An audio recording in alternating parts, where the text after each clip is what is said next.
Gugulatin natin si Koy. Tingnan natin kung anong ginagawa.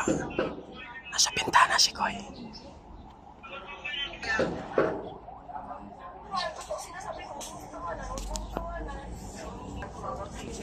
Ano kaya pinapanood ni Koy?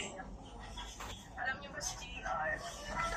Sobrang tagal ko na ito na-escort. 1 year na. 1 year na ito na-escort. Gugulatin natin mga idol. Magkasabay kami.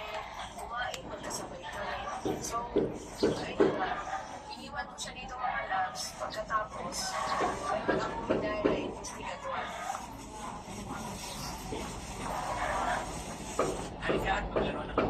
Pwede ba akong makatawan? Nanonood ng chick si Koy. Nang makita ng batang isang hinahanap na magpalayo, naantig siya. Para sa kanya, parang gusto ng bata na mapalapit sa nanay niya. Pero hindi kaya. Sinubukan niyang itulak gamit ang lahat ng lakas niya. Pero ni isang pulgada, walang galaw. At siya. Kaya nilagay niya ang isang kamay sa bata. At ang isa sa nanay. Parang gusto niyang paglapitan sila. Pero alam mo ba, ang bait na batang ito, ni isang like, wala siyang tingnan ng lahat ng camera sa iyong syudad. Kuya, magkano ba ayos ito?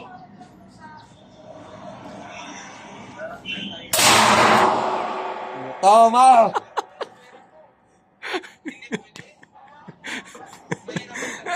Nangita ka talaga.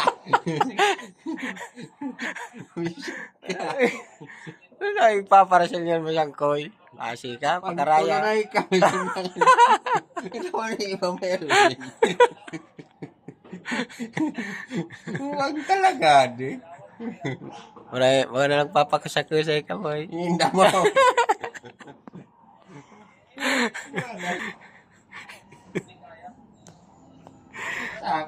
Masakit ka talaga, boy. Pagtuloy. Meron naman gay ko. Yan. Bola. Yan.